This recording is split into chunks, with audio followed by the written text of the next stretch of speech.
Hello, this is Tyagarajan. In this video, I am going to discuss how to answer for multiple choice questions in computer architecture and organization. If you have not subscribed to my channel, please press subscribe button and also click on the bell icon and choose the option all. If you want to get the questions in PDF form, go to description. The link has been given. Now, let us see registers. When the architecture of a microprocessor is designed, the number of registers to be used and the purpose of each register will also be decided. Different architectures will be using different numbers of registers, and the size of each register will also vary depending on the architecture. These registers will be used while designing the instruction set, instruction format, and the addressing modes. In addition to registers, there is an instruction pointer or program counter in the architecture which holds the address of the current instruction that is being executed. There is an instruction register that holds the current instruction that is being decoded, and there is an instruction decoder which decodes the current machine instruction.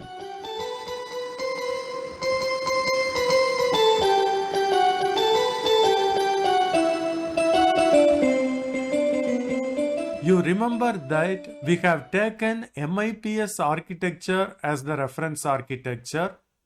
So in addition to program counter, the instruction register and the instruction decoder we already specified, we have also 32 other registers.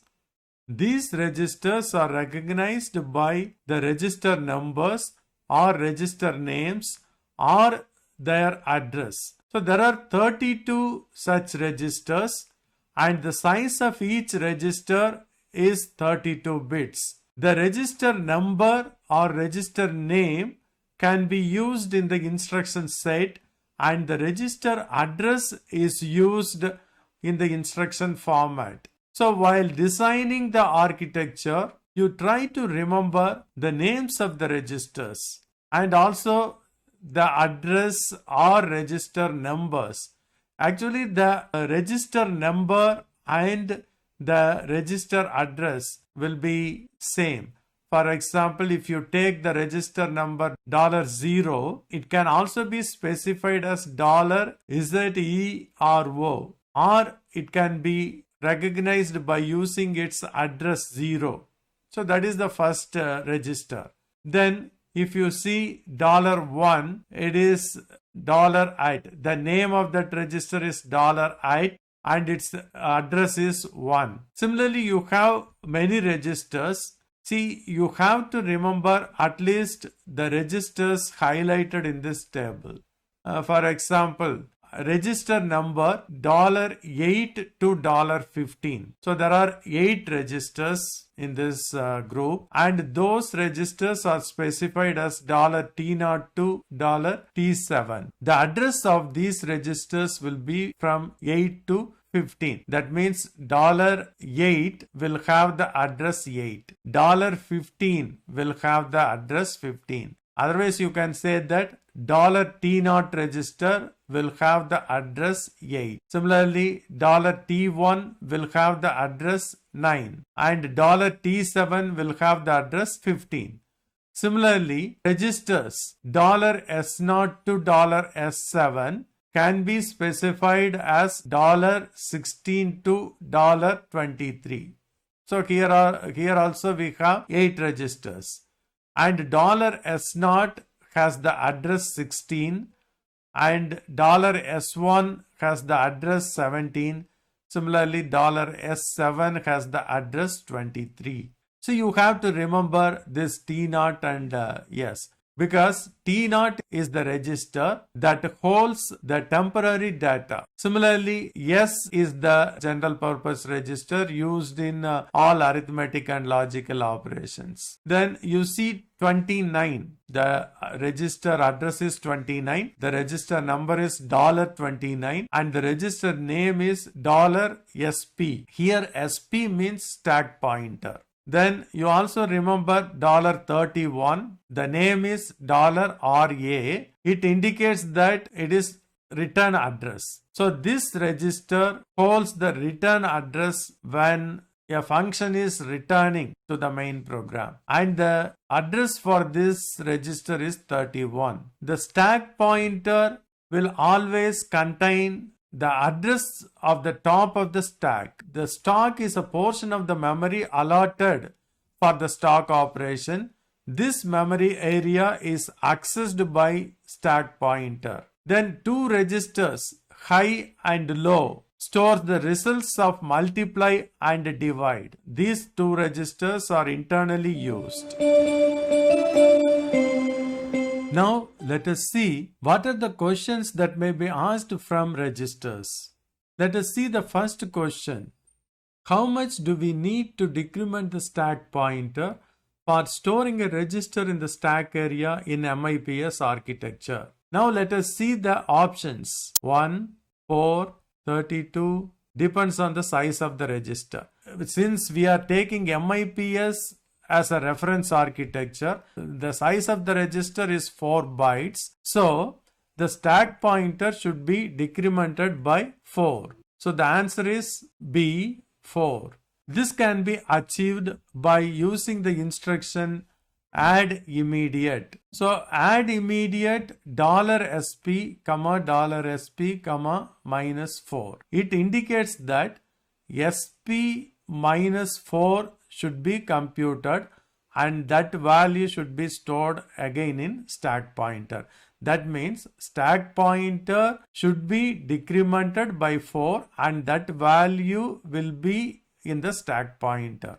So this instruction will decrement the stack pointer by 4.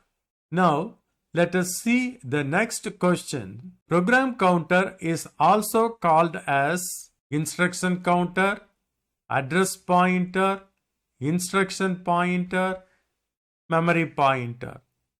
In these options, the instruction counter, address pointer, memory pointer, these are not there. Previously, I explained that program counter holds the address of the current instruction.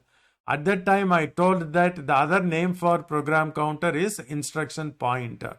So the correct choice is instruction pointer. You may be thinking that instruction counter is similar to instruction pointer, but the word instruction counter is not used. Then address pointer, memory pointer are also not used. So the correct answer is instruction pointer. Let us see the next question. The address of the next instruction is in memory, accumulator, program counter, and cache register. In this case, the memory holds the data or instruction, but it will not hold the address. Then accumulator will hold the data. It will perform operations, but it will not hold the instruction. Then program counter, that will hold the address of the next instruction. Cache register is not used here. Cache register will not hold the address of the next instruction. Cache registers are used to hold the data and the instructions. So the correct answer in this case is program counter.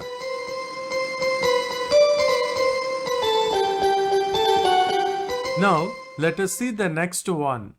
Return instruction puts the return address register value in PC.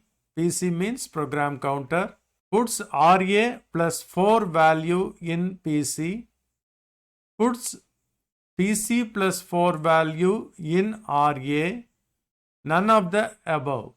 The answer is puts the return address register value in program counter.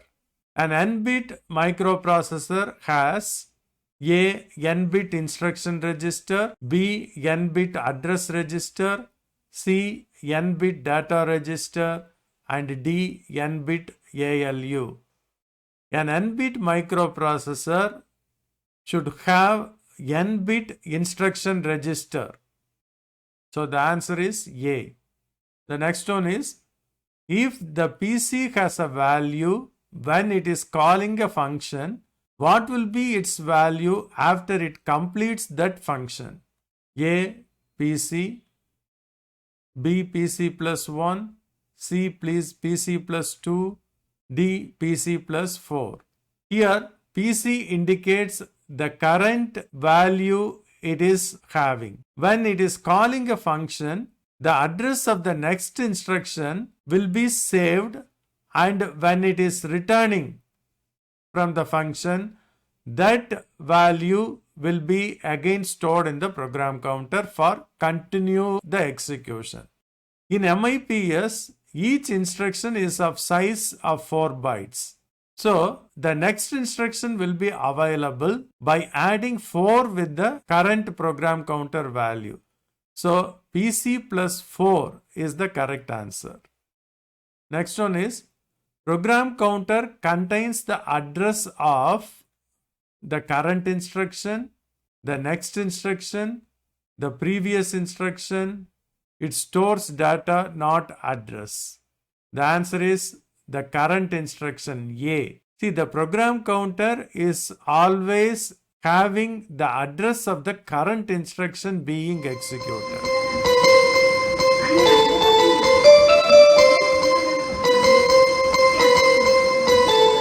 If you like this video, please press like button and also share the link with your friends. If you want to get the questions in PDF form, go to description.